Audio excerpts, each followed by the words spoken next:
শহীদ খুব স্বল্প সময় রাজনীতিতে তার উপস্থিতি ছিল।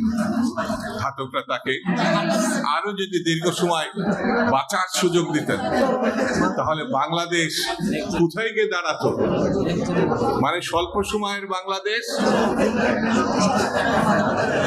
কৃষি, শিল্প, সংস্কৃতি, শিক্ষা সহ বাংলাদেশের এমন কোনো জায়গা নেই যা উন্নয়নের একটি উল্লেখযোগ্য পর্যায়ে তিনি পৌঁছায় দেন।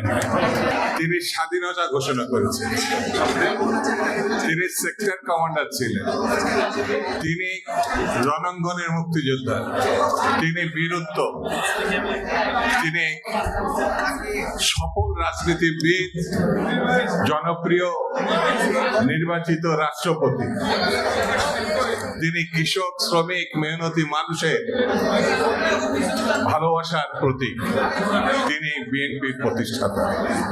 মানে ঠিক এইটুকু বললেই বলা শেষ হয়। এর বাইরেও তিনি যে মনের অধিকারী ছিলেন সেটি ব্যাখ্যা করে, মানে যে ইতিহাসের শুরু আছে কিন্তু শেষ নাই। বিএনপি যখন গঠন হয়েছিল বিরুদ্ধ পক্ষের রাজনীতিবিদরা তার রাজনৈতিক দল এবং তার সম্বন্ধে যেসব মন্তব্য করেছিলেন সেটি কেউ সুখকর ছিল না। কিন্তু কালের পরিক্রমায় তিনি বাংলাদেশের জন্য বাংলাদেশের জাতীয়তাবাদ এবং 19 দফা কতটা প্রাসঙ্গিক সময় সেটা নির্ধারণ করে দিয়েছে।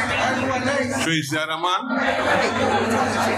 আমাদের জীবন থেকে আলাদা কিছু না, কৃষকের জীবন থেকে আলাদা কিছু না, শ্রমিকের জীবন থেকে আলাদা কিছু না, ছাত্র, যুবক, মহিলা, নারী, যেভাবে বলেন না কোনোভাবে এটা আলাদা না। আমরা খুব অল্প সময় ছাত্র রাজনীতিতে তাকে পেয়েছি। আমাদের সঙ্গে যখন তিনি জাতীয়তাবাদী ছাত্র দল গঠনে প্রাসঙ্গিক রাজনৈতিক বিষয়ে কথা বলেছিলেন সেই কথা এখনো আমার মনে আছে।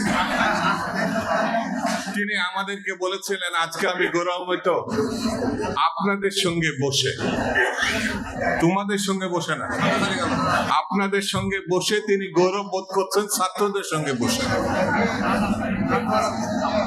বিষয়টা বোঝেন, আমরা তখন ঢাকা বিশ্ববিদ্যালয়ের ছাত্র।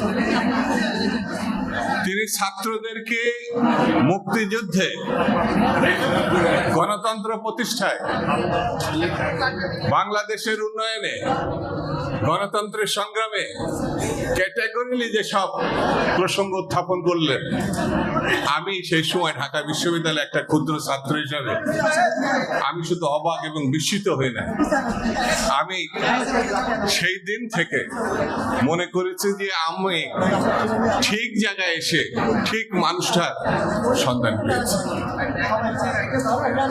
শহীদ খুব স্বল্প সময় রাজনীতিতে তার উপস্থিতি ছিল। ঘাতকরা তাকে আরো যদি দীর্ঘ সময় বাঁচার সুযোগ দিতেন তাহলে বাংলাদেশ কোথায় গিয়ে দাঁড়াতো। মানে স্বল্প সময়ের বাংলাদেশ কৃষি, শিল্প, সংস্কৃতি, শিক্ষা সহ বাংলাদেশের এমন কোনো জায়গা নেই যা উন্নয়নের একটি উল্লেখযোগ্য পর্যায়ে তিনি পৌঁছায় দেন। শহীদ জিয়া রহমান আমাদেরই মানুষ ছিল। রেমিটেন্স, এই যে নারীদের যে কাজের সংস্থান, গার্মেন্টস সেক্টর, জমির আলে কাদার মধ্যে বসে থাকা একজন কৃষকের সঙ্গে রাষ্ট্রপতি ঢাকা বিশ্ববিদ্যালয়ে গিয়েছিলেন ছাত্রদের কথা শোনার জন্য। কিছু কিছু বিরোধী দলের ছাত্ররা তার সঙ্গে অসৌজন্যমূলক আচরণ করেছিলেন। তার নিরাপত্তা কর্মীরা তার কাছে অনুমতি চেয়েছিলেন শায়েস্তা করার জন্য।